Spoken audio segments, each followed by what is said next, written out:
I hope you guys had a great Christmas, and I'm on my way to work. I'm going to be teaching culinary today, but I want to talk to you about the best gift I got myself this Christmas. Yep, here's my bus. Stop is First Avenue and East 42nd Street. This is the Pinecil V2. It's one of the best soldering irons out there. I'm going to tell you why in 1 minute.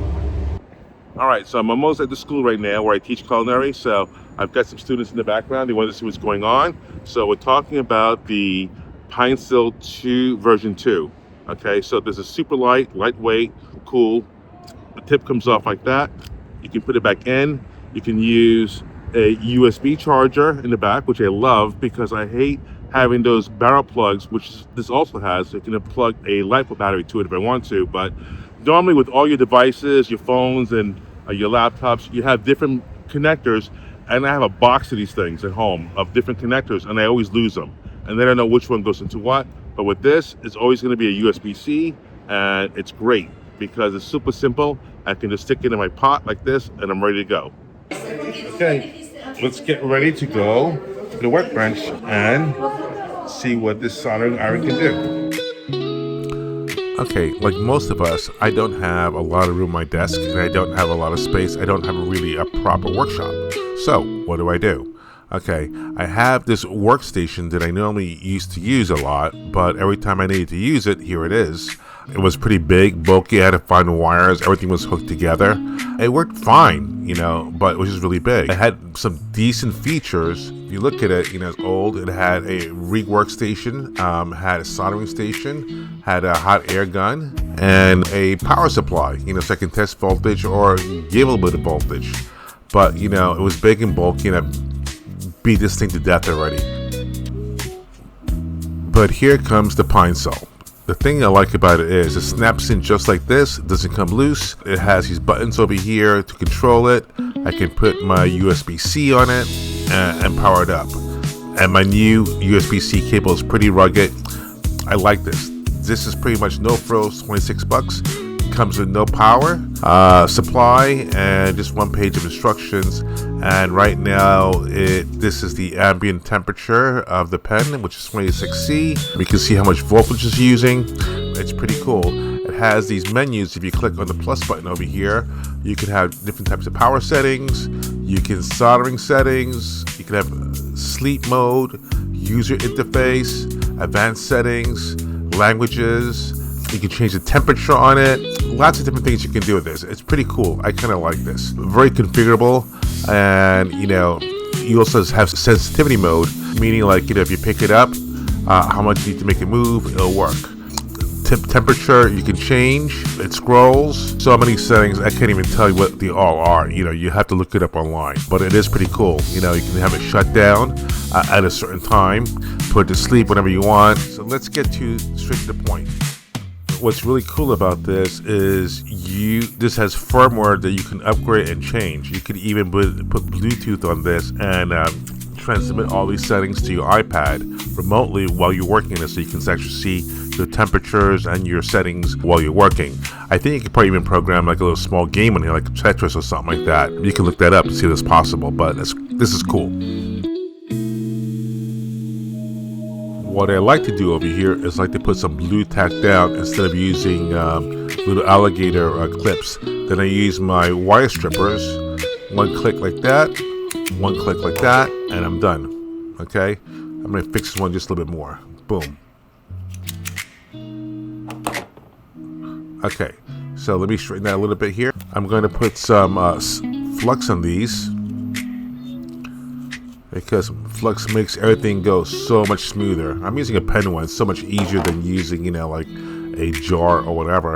So what I do is I like to push these together like this, so they get interweaved or intertangle, like shuffling cards. And once I push them together, like so, there, this is perfect. I squeeze them down, and it's so much more neater. Okay. So then I push it down on this blue tack and I'll hold it in place so it's easier for me to solder. So now let's see the temperature of this going from 30. Look how fast it's going up. I wish my hot end would go that high. So that's 325.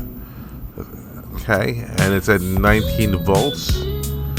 So I'm gonna wait for that to stabilize for 1 second over here. Now is at temperature.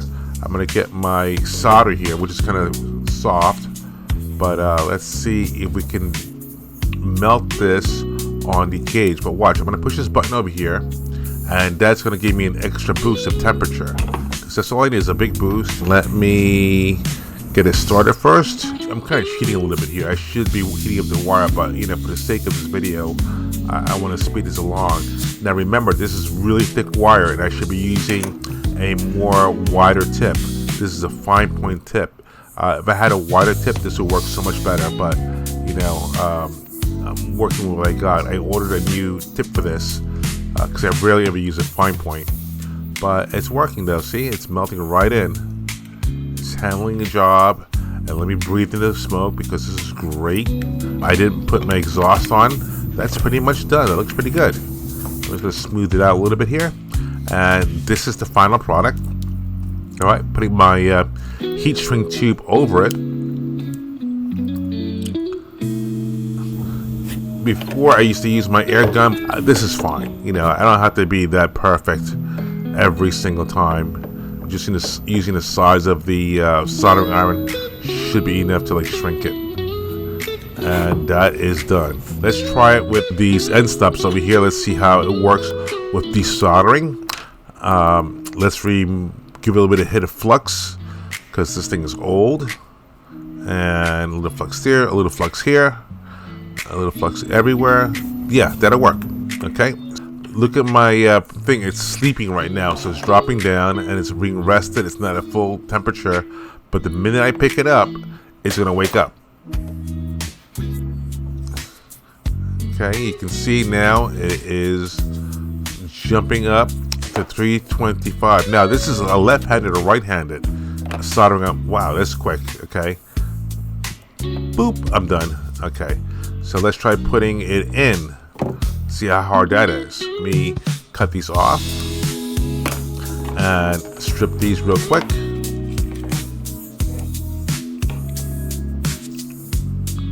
If we can get it here. It's kind of hard with the camera in the way.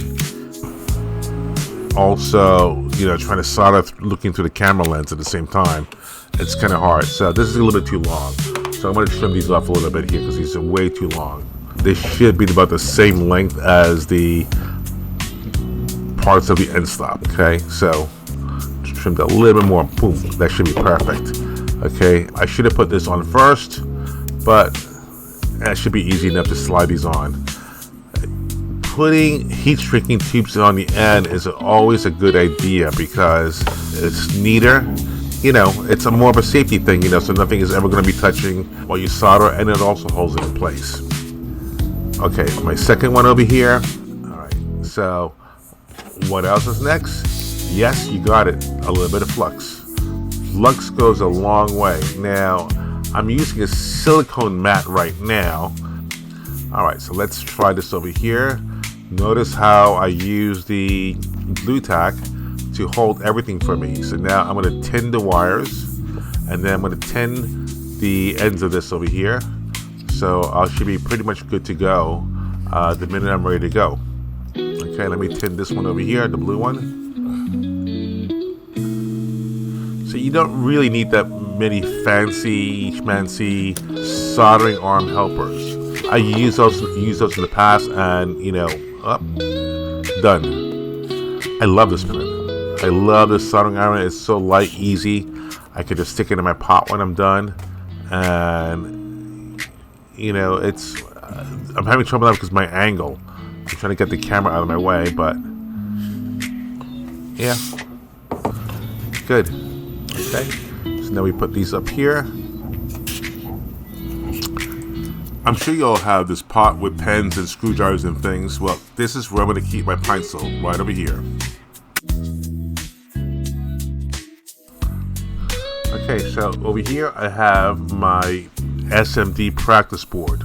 These little boards over here is used to practice soldering little tiny chips and ICs onto boards. but today I'm just using it to practice some soldering. I haven't done it in such a long time because I hate dragging that big gonky thing I had before. But alright, so I just trimmed that off. I'm going to dip this in flux. What I want to do is put this in the board and see what it feels like, but first let me tin this up. Alright, grab my soldering iron over here and a little tiny dab on a wire. Oops. There we go. That should be enough.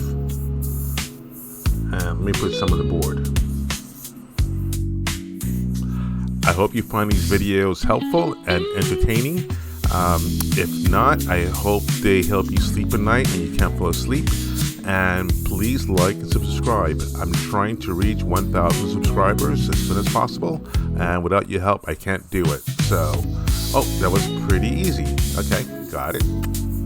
A micro SMD chip, and I'm gonna just get one side over here. I can't see, I am blind as a bat, and I need a scope, and my scope is near the room. I'm not gonna get it, so I'm gonna do it, looking through the iPhone, looking at the board.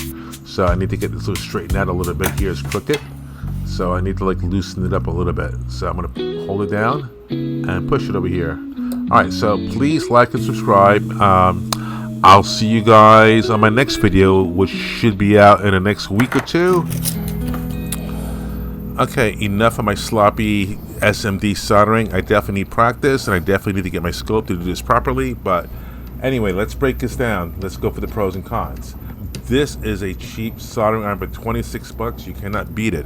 It has a RISC computer in it. I mean, I don't know any other soldering irons at this price that has that in it, a computer built in. It's super fast heating. It can heat up in 12 seconds to 325 degrees, and it has a boost on it so you can get those high temperatures really fast if you need it. The cons it has: it doesn't come with any type of power supply, but you need to get like a USB-C brick. 65 watts would be great, otherwise it'll be too low, so you'll have to spend like 12-15 bucks for that. Also, I wish it would have came with more tips, but it only came with a fine point tip. I wish it would have came with a blunt tip, or a choice of do you want the blunt or the fine point. But otherwise, this is a great soldering iron. Who is this for? This is definitely for you guys out there who don't have a lot of space to get a big hunky soldering iron, and it's easy. You can put in a pot and you're ready to go. If you're working all day long soldering things, this may or may not be for you, but it's definitely portable, it's definitely light, it's definitely comfortable in the hands. I highly recommend it. Alright, so anyway, don't forget to subscribe and like, and this is me signing off. I'm making my own music right now for my own videos, so I hope you enjoy it so far. Thanks. See you later. Bye.